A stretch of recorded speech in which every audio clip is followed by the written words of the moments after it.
Есімім Тибаев Серік Амангелдиевич, мен дәрігер-анестезиологпын. Ақтөбе Батыс Қазақстан медициналық академияны бітірдік 2007 жылы.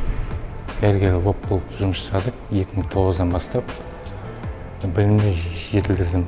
Сол кезден бастап дәрігер-анестезиолог болып қызмет атқарып жатырмын. Қазір уақытта лауазым бөлім меңгерушісімін қазір. Жұмыс барысы негізі біздер анестезиолог реанимация. Ол деген және де қатаң ауру пациенттер қараймыз, қабылдаймыз, қатаң ем береміз, сол жерден қарқынды ем береміз. Және де анестезиолог пособие көмек береміз. Анестезия. Ол деген наркоз ғой. Наркоз, жансыздандыру, неше түрлі жансыздандыру. Пациенттерді қараймыз, сол жерден тағайындаймыз. Сосын қарағаннан кейін пациенттер емдейміз аңырта. Құлсары ауданы бойынша біздер енді пациенттерді қарай береміз. Бізде контингент балада, взрослыйда кездеседі. Бізде жүректі әйелдерді қабылдаймыз. Контингент жүрек жүйесі аурулар пациенттер көп қазір. Инсульттары, жүрек аурулары бар мысалы қазір. Сосын хирургиялық пациенттер көп. Іш құрылыс, қан кету диагнозын көп түседі бізге қазір. Хирургиялық ағзалы пациент операция көп жасалады. Аппендициттер көп түседі мысалы қазір.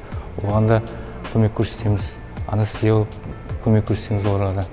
Балдар болды, алында мысалы инфекциялық балдар кездесті, қатаң көр деді ғой, көр. Сондай асқынып келген балдар бізде бұндайда жатты бізде. Қандай не болса, жедел түрде операция болса, бәрін көмек көрсетуге тиістіміз. Қиын болсын, одан күрделі түрде болады.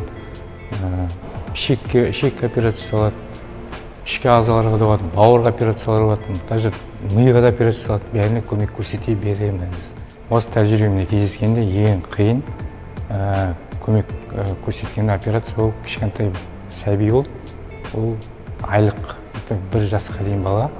Іш құрысынан қан кету диагнозымен келді, шок болды, полиорганный дела, в общем, әзір баланы алып қалдық, аман алып қалдық.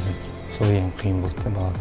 Так, жұмыс алда уақытта болжамдарымыз енді біздер білім негізі жетілдіріп тұрып, Астанада, басқа қалаларда негізі болашақта болжам болған жақсы. Европаға барып, мысалы, ақш-қа барып, болашақ программа игеріп кетуде деген сияқты.